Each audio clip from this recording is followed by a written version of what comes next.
வணக்கம் நண்பர்களே. ஒரு இளம்பெண் தன்னுடைய செல்ல பிராணியா ஒரு மிகப்பெரிய மலைப்பாம்பை வளர்த்துக்கிட்டு வந்துகிட்டு இருக்காங்க. அந்த மலைப்பாம்புக்குன்னு இறைச்சி இந்த மாதிரியான உணவுகளை அழித்து வந்துகிட்டு இருக்காங்க. அதுவும் சாப்பிட்டுட்டு நல்லா கொழுத்து போய் வளர்ந்து வந்துகிட்டு இருக்குது. இப்படி இந்த மலைப்பாம்பை வளர்ந்து வந்துகிட்டு இருக்கும்போது அந்த மலைப்பாம்பு நைட்டு தூங்கும்போது மட்டும் தனியாக தான் படுத்துக்கும். இந்த பொண்ணும் தனியாக தான் படுத்துக்கும். கொஞ்ச நாளாக அந்த மலைப்பாம்பு எதையுமே சாப்பிடாம சோர்வாக இருந்துச்சான். உடனே அந்த பொண்ணு, என்னடா அது, நம்ம பாம்பு சாப்பிடவே இல்லை, பயத்தை காலி பண்ணிக்கிட்டே இருக்குது, என்ன பண்ணலாம் அப்படின்னு சொல்லிட்டு யோசிச்சுக்கிட்டே இருந்துதான். ஆனால் நைட்டில் அந்த பொண்ணு தூங்கினதுக்கு அப்புறம் அந்த மலைப்பாம்பு என்ன பண்ணுதான், அந்த பொண்ணோட மேலே வந்து படுத்துக்க ஆரம்பிச்சுக்குதான் புதுசாக. ஏன்னா இதுக்கு முன்னாடிலாம் வந்து அந்த மலைப்பாம்பு கீழே தரையில் தான் படுத்துருக்குமா. கொஞ்ச நாளாக நைட்டில் அந்த பொண்ணோட மேலே வந்து படுத்துக்கிச்சான்.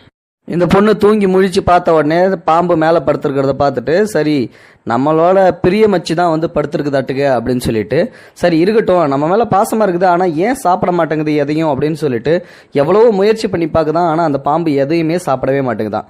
சரி கால்நடை மருத்துவர்கிட்ட கூப்பிட்டு போகலாம் அப்படின்னு சொல்லிட்டு அங்கே போயிட்டு டாக்டர்கிட்ட காமிக்கிறாங்களா, இந்த பாம்பு வந்து நான் செல்ல பிராணியை வளர்த்து வந்துகிட்டு இருந்தேன், நல்லா தான் சாப்பிட்டுட்டு போயிட்டு வந்துகிட்டு இருந்தது, ஆனால் கொஞ்ச நாளாவே வந்து எதையுமே சாப்பிட மாட்டேங்குது அப்படின்னு சொல்ல அந்த டாக்டர் செக் பண்ணி பார்த்துட்டு ஒரு மிகப்பெரிய செய்தியை வந்து சொன்னாராம். அந்த பொண்ணுக்கு அவ்வளோ பெரிய ஷாக் ஆயிடுச்சான்.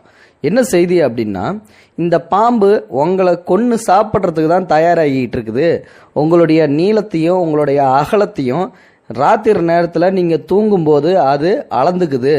அது உங்களை அதோடைய இறையா வந்து முடிவு செஞ்சிடுச்சு. அந்த மறுகணமே உங்களை வந்து விழுங்கிறதுக்கு வசதியாக இருக்கிறதுக்காகத்தான் தன்னோட வயத்தையே வந்து காலி பண்ணிக்கிட்டு இருக்குது.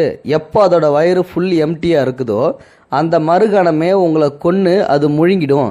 அதுக்காக தான் நைட் டைமில் உங்கள் மேலே வந்து படுத்துக்குச்சு. இப்போ வந்து அது உங்களை கொல்றதுக்கும் பார்க்குது. உடனடியாக வந்து அதை கொன்னுடுங்க அப்படின்னு சொல்கிறாராம்.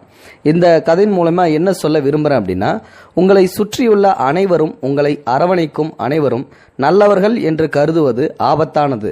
ஏனென்றால் உங்கள் கூடயே இருந்து குழிப்பறிக்கும் சில பேர்களும் இருக்கத்தான் செய்கிறார்கள்.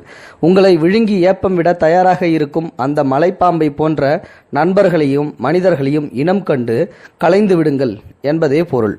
அதனால் உங்கள் பக்கத்தில் இருக்கிறவங்க எல்லாரும் நண்பர்கள் அப்படின்னு சொல்லிட்டு நீங்கள் ஒரு நாளும் வந்து இடப்பட்டுறக்கூடாது நல்லவங்கன்னு சொல்லிட்டு.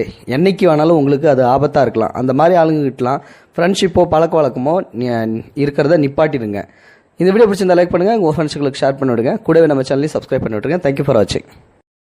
இது போன்ற செய்திகளை உடனுக்குடன் நீங்கள் தெரிந்து கொள்ள மறக்காமல் எங்களுடைய சேனலை சப்ஸ்கிரைப் செய்யவும், கூடவே பக்கத்தில் வரும் பெல் ஐக்கானையும் கிளிக் செய்யவும்.